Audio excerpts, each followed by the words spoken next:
And I think the great thing about NISA is that, and of course Terry's relationship not only in the Republican circles, but you'd never hear Yancey McGill say a negative thing about his brother, in a sense, from Williamsburg County there, and the connection that he had with Williamsburg and Georgetown. Yancey very involved in NISA, Right. really helping it get going, and of course brought a lot of parties and a lot of folks together That's right. interested in the same region. Well, of course, the loss of Terry to pancreatic cancer is one that's difficult for a lot of folks to get over, but obviously life goes on. And it's a great opportunity to recognize him through this award. Also, I believe a portion of, is it Ocean Boulevard that's named after him? Yes. Down in the Surfside Beach area? Yes, when Terry was elected to county council, he and Tom, well, he had known Tom Keegan before, but he and Tom Keegan, who was representative from 106, got to know him real well, and shared complaints from people. And when people would call Tom and with a problem, it was, a lot of them are county problems now, local problems. Mm-hmm. Tom would refer them to Terry. Terry would take care of them. He'd see that somebody investigated, somebody found out what we could do, and we told the people if we could do anything, and if we could, we did it, and it was over. Mm-hmm. And that was a kind of help that Keegan had never had. Mm-hmm. And he and Terry grew very close, and they were very much involved with what each other were doing for the district. Right. And we continue that tradition today. In fact, probably a Saturday a month, Senator Cleary and myself meet with our South Strand Republican Club group. Is that right? With Great. several people from Surfside Beach Town Council. The mayor's there, often there, and talk about problems on the South End and how we can work locally, statewide, and federally to solve them. Mm-hmm. And Terry's successor there from District 5, Howard Barnard, Yeah, hopefully Howard, carrying the yes. torch very well as well. Absolutely. It's tough to fill those shoes. Those are really big shoes. And, of course, the Silver Star Scholarship, another thing that it has had difficulty keeping up the level of the activity that it had during Terry's life, but a tremendous group to benefit Horry County Fire, police, and sheriff, their children, and a lot of dollars were given in scholarship form to help support, and will continue to be over the years as different ways to support those very important children in this area. Yeah, Terry, he was had a lot of energy, was always going. Right. I was amazed at how much he could get done. Yeah. But he did it through encouraging other people to help, finding out where he thought they could help best, and placing them there.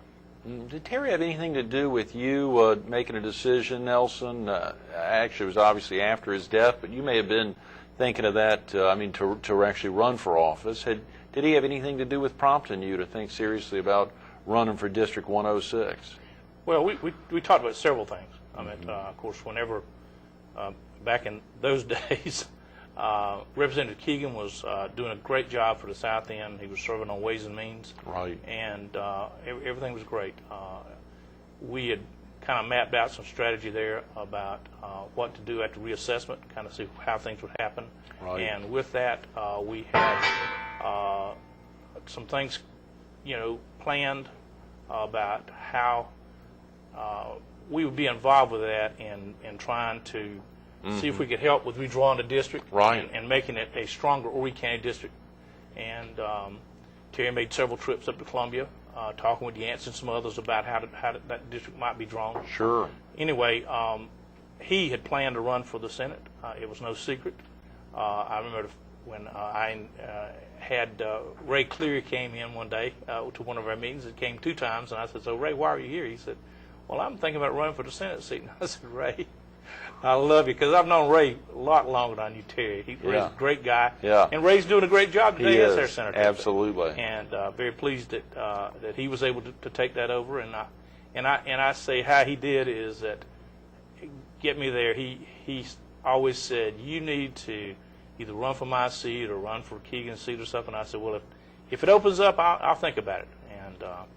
And having spent some time with Keegan and Terry during his short illness, why, Keegan got to look in his life about his family and how much family means. And so when he decided that he thought he had served enough and was getting out of there, somebody called me from Columbia to tell me he was not running, and I went to see him and discussed it. And so that's History Club got behind me, and I ran, and I'm there doing what I can do for Horry County and the state.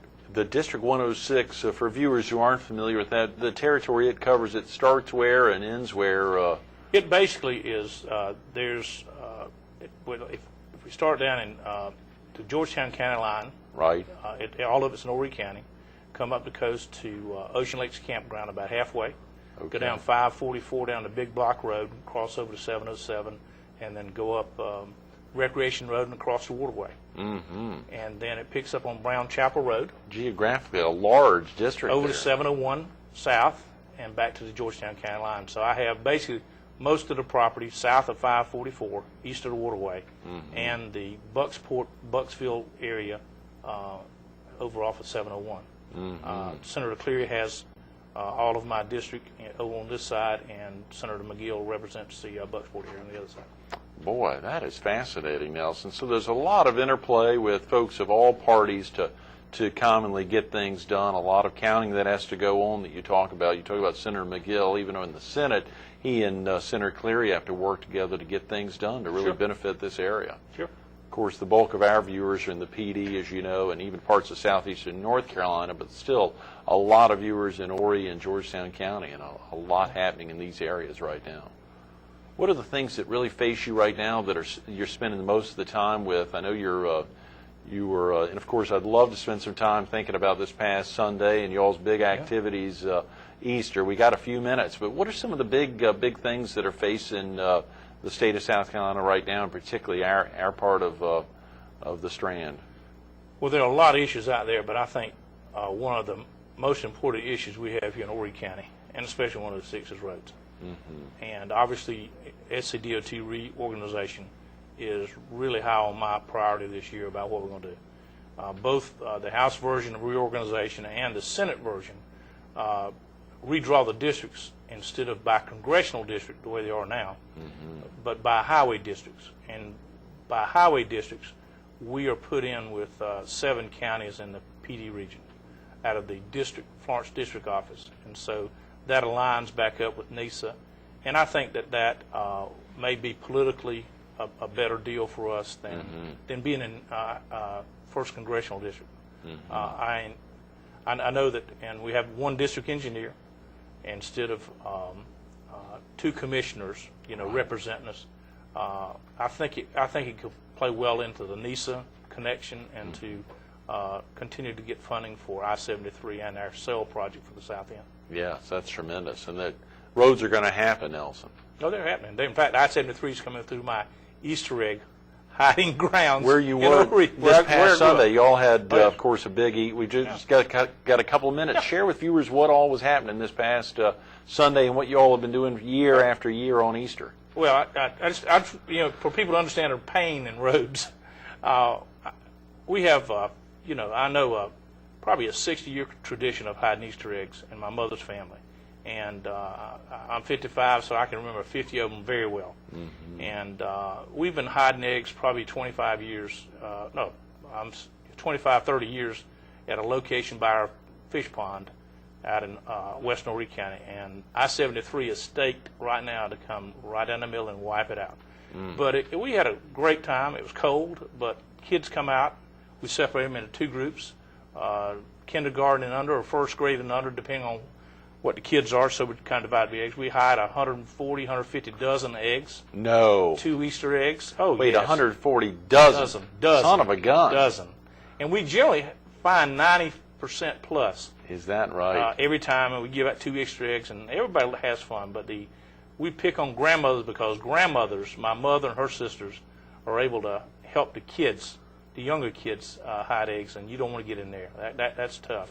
Grandmamas are digging for Easter eggs. And we're talking about 75 down to 50 years old grandmothers. Wow. Looking for eggs with their little grandchildren. You don't want to get in the way. You come from a pretty big family there, Nelson. Yeah, large family in western Horry County. That's amazing. Yes. Right. That like is I told you before, 64 first cousins, Greg. 64. I remember you sharing that a couple of years ago when we were filming in the studio. 64 first cousins. And you can remember them all by name. Oh, yeah, absolutely. And in fact, Henry Golding, we were in a lawsuit when I first came down here. She asked me who I was related to. I told her She didn't believe me. She started asking me to name them.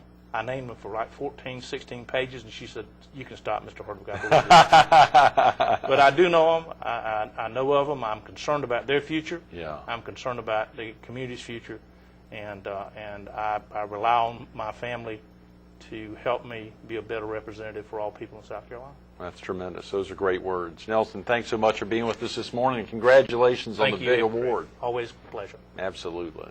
Stay tuned to more Carolina People with the Honorable Nelson Hardwick coming up next.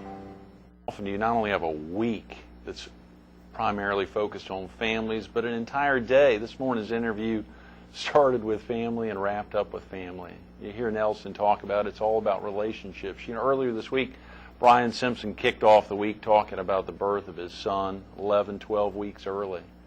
Tammy Harrell on Wednesday talking about the birth of her own child, Avery Grace, and the issues that go into having a child with Down syndrome. Mark Mitchell was with us yesterday talking about his twin sons and their birth, severely premature, around 2 pounds 6 years ago. You think about that and all the family experiences that go in. Then you got Nelson Hardwick talking about 64 first cousins. We didn't get to hear him talk much about his 3 children and his 5 grandchildren, but it all comes back to family.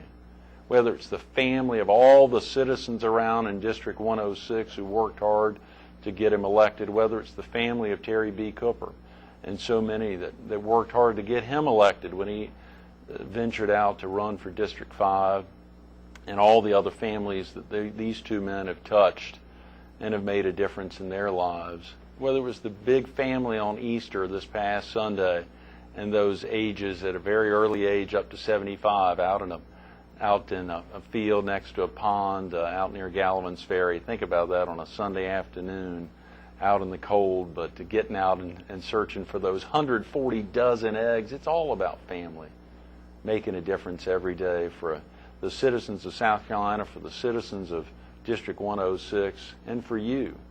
You can learn more about Nelson and about the Terry B. Cooper Award. Visit the South Strand GOP's, the Republican Club's website. They got a lot going on there, a lot going on. Take a look.